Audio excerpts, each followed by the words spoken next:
নমস্কার। মানে সিকেডি বা কিডনির অসুখ নিয়ে নানান রকম যে আলোচনাগুলো আমরা করি, তার একটা গুরুত্বপূর্ণ সিংহভাগ থেকে থাকে যে কিডনি রোগীরা কি খাবেন, এই সংক্রান্ত বিভিন্ন বিষয়ে আলোচনা। আমার ধারণা আপনারা যারা এই ইউটিউব চ্যানেলটা ফলো করেন, আপনারা নিশ্চয়ই জানেন যে কিডনি রোগীরা কি খাবেন, কি খাবেন না, তাই নিয়ে নানান রকম ভিডিও তো আমরা করেছি। তো তারই একটা ছোট অংশ হিসাবে আজকে আমরা একটা ছোট্ট জিনিস নিয়ে আলোচনা করব। সেটা হচ্ছে আহ পেঁপে মানে পাপায়া সেটা কি কিডনির অসুখের জন্য খুব সেফ কোনো একটা ফ্রুটস? মানে পেঁপে তো সত্যি খুব ভালো আমরা জানি। ইন দ্য সেন্স পেঁপে বা পাপায়া তার একটা খুব অদ্ভুত ডাইজেস্টিভ প্রপার্টি আছে। তার মধ্যে প্যাপেইন বলে একটা এনজাইম থাকে যেটা খুব হেল্প করে আমাদের ডাইজেশন বাড়াতে। সেইজন্য আ পেঁপে ইস একটা ভেরি আর পাকা পেঁপে তো খেতে খুবই ভালো। মানে টেস্ট ওয়াইজ ও good and it is rich in fibre. পেঁপে হচ্ছে এমন একটা ফ্রুটস যার মধ্যে ন্যাচারাল সোডিয়াম কনটেন্ট খুব কম। এবং পেঁপেতে ইউজুয়ালি পটাশিয়াম কনটেন্টটা মডারেট টু লোয়ার সাইড, মানে এটা খুব হাই পটাশিয়াম নয়, একদম লো পটাশিয়াম নয়। এটা moderate potassium, moderate to low moderate potassium containing একটা ফ্রুটস। এই কয়েকটা জিনিস মাথায় রেখে অ্যান্ড অবশ্যই মনে রাখতে হবে papaya is very rich in antioxidant. সুতরাং কেউ যদি কিডনির অসুখে ভোগেন প্রাথমিক স্টেজে বা মোটামুটি মিনিমাল অ্যাডভান্স বা মডারেটলি অ্যাডভান্স সিকেডিতে পেপের কোনো কন্ট্রাইন্ডিকেশন নেই। Anybody can take papaya, both it green and both it ripe, মানে কাঁচা বা পাকা পেঁপে দুটোই আমরা অ্যালাউ করে থাকি সিকেডিতে।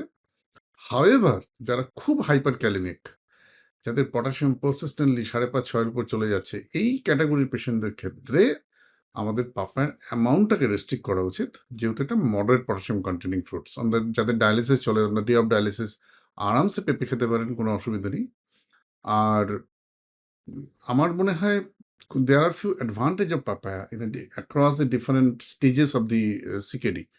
সে আর্লি সিকেডি হোক, অ্যাডভান্স সিকেডি হোক, পেঁপের অ্যাডভান্টেজ হচ্ছে পেঁপে থেকে আমাদের ডাইজেশন খুব ভালো হয়। পেঁপে as because it rich in fibre, constipation avoid করতে সাহায্য করে। And not only that, it is extremely rich in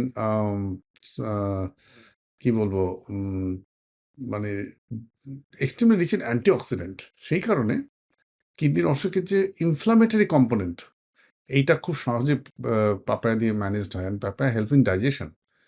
and যেহেতু এটা একটা মানে কি বলবো হাই ফাইবার কন্টেনিং ফ্রুট, সেই কারণে it can be use as a filling agent also. মানে খুব খিদে পাচ্ছে, একটু ক্যালোরি রেস্ট্রিকশন করা আছে, papaya can fill the gap like cucumber. তো এইরকম কতগুলো অ্যাডভান্টেজ পেঁপের আছে। সুতরাং পাকা পেঁপে খান। তবে একটা ক্ষেত্রেই আমাদের মনে রাখতে হবে, যাদের ক্ষেত্রে পটাশিয়াম খুব বেশি, those are suffering from hyper kalaemia, তাদের জন্য আমাদের মনে হয় এই পাকা পেঁপে কিছুটা হলেও একটু ব্লাড রিপোর্ট দেখে তার অ্যামাউন্টটাকে রেস্ট্রিক্ট করলে আমাদের হাইপার ক্যালিমিয়ার কোনো একটা ভয় যেটা পাকা পেঁপে থেকে আসবার সম্ভাবনা আছে, সেইটা হবে না। আশা করি আপনি যিনি আমায় প্রশ্নটা করেছেন যে স্যার পেঁপে খেতে পারবো কিনা, ইউ গট দি অ্যান্সার। একটা জিনিস মনে রাখা উচিত, পেঁপের থেকেও কম পটাশিয়াম কন্টেনিং কিছু ফ্রুটস আমরা জানি, যেগুলো যাদের ক্ষেত্রে পটাশিয়াম বেশি আছে তাদের জন্য, যেরকম ধরুন পিয়ার্স, মানে নাশপাতিতে পটাশিয়াম খুবই কম থাকে। সিমিলারলি শসাতেও পটাশিয়াম খুব কম থাকে। তো এই ফ্রুটসগুলো আমরা কনসিডার করতে পারি যাদের পটাশিয়াম বেশি আছে, যার জন্য হয়তো একটু দ্বিধায় ভুগছেন যে পেঁপে নিতে পারবো কিনা। আপনি তার রিপ্লেসমেন্ট হিসাবে পিয়ার্স নিতে পারেন, তার রিপ্লেসমেন্ট হিসাবে কুকাম্বার নিতে পারেন। This are absolutely safe irrespective of the potassium level.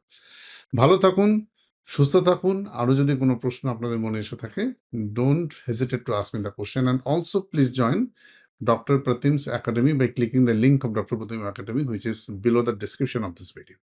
ভালো থাকুন। নমস্কার।